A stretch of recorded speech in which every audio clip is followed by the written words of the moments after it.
Olá pessoal, para você que ainda não leu a versão impressa do Expositor Cristão de Abril, nós vamos conversar hoje sobre o tema da depressão. A Organização Mundial da Saúde, ela registra um dado alarmante, são 11 milhões e meio de casos registrados no Brasil. Isso significa 5,8% da população brasileira. Os números são maiores na América Latina e o segundo maior das Américas, que registram 5,9% da população com depressão, um total de 17,4 milhões de pessoas. E nós trouxemos aqui hoje a Valquíria, que é presidente da ONG Pequeno Cidadão, é psicóloga e vai conversar com a gente sobre esse assunto também. Bom dia para você, Valquíria, muito obrigado por aceitar o convite. Obrigada, eu agradeço a oportunidade. E também está conosco a pastora Andréia Fernandes de Oliveira, que é coordenadora aí do Departamento Nacional de Escola Dominical da Igreja Metodista e também tem uma experiência com depressão para contar para a gente. Bom dia, muito obrigado também. Eu que agradeço também estar aqui, poder partilhar um pouquinho. Então nós vamos conversar, primeiro com a Valquíria.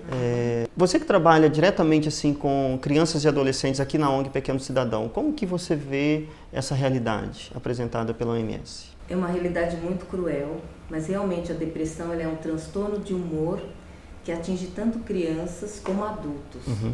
E pela Organização Mundial da Saúde, 5% de crianças têm depressão e 12% de adolescentes entre 11 e 19 anos também vivem esse transtorno.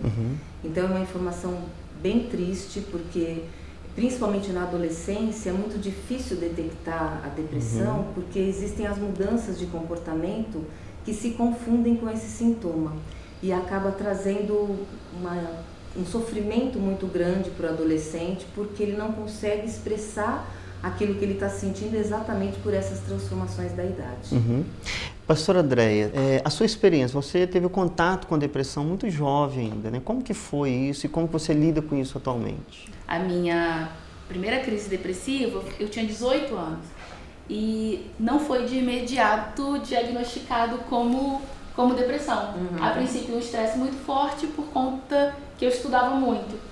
E até a gente chegar a esse diagnóstico final foi muito doloroso, muito difícil mesmo, assim.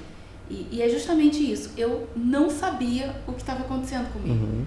E foi nessa fase que eu comecei a me expressar por meio de poesia, e a minha primeira poesia dizia justamente de um turbilhão de emoções e que eu não sabia o que isso significava. E desde então eu fui descobrindo e até hoje eu tento... Cada dia mais você vai descobrindo um pouquinho da faceta dessa doença, né? E a criança, doutora Valquíria, quais os sintomas em si que mais aparecem quando você diagnostica, por exemplo, que uma criança está depressiva? Um dos sintomas que é muito presente o rendimento escolar diminui bastante. Então, quando existe uma queda muito brusca do rendimento escolar, ela fica muito mais apática ou extremamente agitada, porque às vezes a pessoa acha que a depressão é só aquela apatia. Mas não, tem crianças que se transformam em crianças muito agitadas, né? Não conseguem ficar quietas, tem uma dificuldade muito grande de concentração e a autoestima muito baixa. Então elas nunca se enxergam com valor, têm dificuldade para estar se relacionando com outras crianças, o isolamento é muito constante.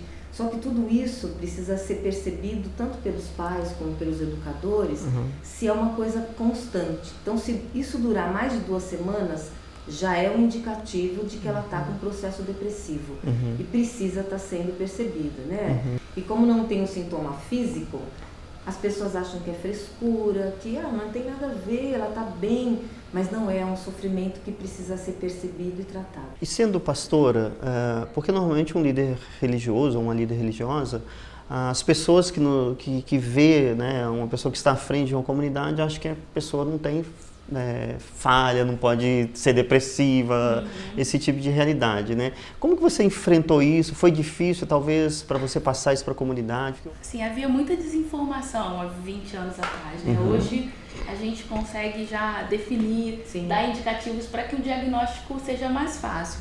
Mas, assim, eu nasci na igreja, então isso era mais uma carga que eu trazia. Como uma pessoa que é da igreja, que é evangélica, que crê em Jesus Cristo, que preenche todo o vazio existencial, pode ter depressão. E foi justamente numa experiência com uma médica, que eu falei pra ela, eu falei, não, mas por que eu?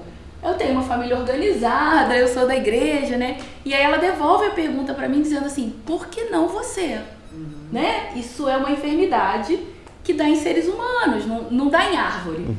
E foi pra mim, assim, aquela mulher foi usada por Deus. A depressão me ensina que eu sou um ser humano. E isso é muito libertador quando a gente encara isso. Sim. Também. A questão da depressão, a gente vai ser um tema também aí do Dia Mundial da Saúde, né, dia 7 de abril, que vai trabalhar essa questão da depressão no Brasil, né, que vai um alerta realmente, né? Mas na opinião de vocês, agora uma pergunta para as duas, a depressão, ela tem cura? Então, a depressão, ela pode ser prevenida e ela pode ser amenizada, mas é um processo permanente, que a pessoa precisa aprender a lidar com seus sentimentos, com as emoções, com as cobranças externas, mas ela não é uma coisa que se cura, não tenho mais, é um sintoma, é um transtorno que a pessoa tem e que ela precisa ficar atenta a isso. Muitas coisas acontecem, até realmente como ela disse, né, para que a pessoa se aproxime mais dela. Às vezes a cobrança do mundo é que você faça muitas coisas e às vezes a pessoa se distancia dela mesma e esse distanciamento muitas vezes gera esse transtorno, porque a pessoa não se conhece ou não se permite viver alguns sentimentos. A cobrança do mundo moderno é extremamente grande e hoje nós vivemos uma cobrança imensa, por isso que a depressão é tão grande. Existe um padrão de comportamento que é exigido, um padrão de sucesso que se espera, e se a pessoa não está dentro desse padrão, ela está excluída das coisas. E essa exclusão muitas vezes gera depressão. Se eu for afirmar isso responder isso a partir de uma perspectiva espiritual, eu sei que Deus pode curar uma depressão, mas eu sei também que pode não acontecer isso.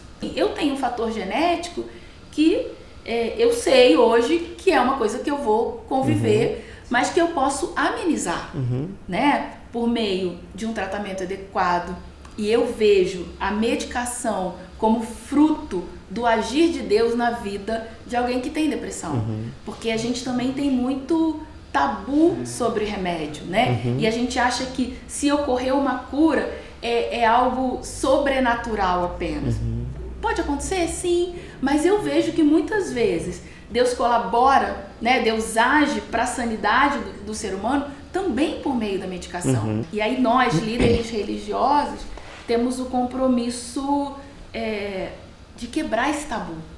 Né? Então, talvez tenha cura, talvez tenha... O mundo é tão grande, as experiências humanas são diversas, mas assim, eu acho que a questão maior e quando não tem cura?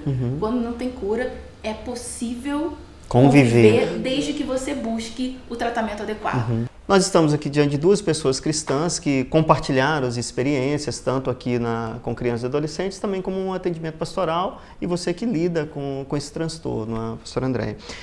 Mas muitas igrejas, muitos líderes religiosos acreditam que a depressão é uma possessão demoníaca. Como que vocês enxergam essa realidade? Eu sofri, inclusive, esse estigma, né? E fui até na reunião de oração para ver se tinha alguma coisa, né? E não, nunca teve. E eu acho isso muito perigoso, porque eu sou prova de que, com muita humildade eu falo isso, de que depressão não é possessão demoníaca e que a gente precisa ter muito cuidado com esse tipo de afirmação, porque é uma afirmação preconceituosa e que adoece ainda mais quem está vivendo essa experiência. Então, eu tenho muita tranquilidade de afirmar que não é uma opressão demoníaca. Essa seria a sua opinião também, Bem, não é, até porque a depressão ela tem várias causas, não existe uma causa específica. Então existe a causa biológica e genética, psicológica e social. Então não existe nada de demônio. Existe sim esses fatores que interferem e são multifatores, não é uma coisa específica, mas com certeza não é possessão demoníaca. Por isso que precisa ser tratado e a pessoa precisa ser respeitada no sentimento que ela tem e na dimensão desse sentimento.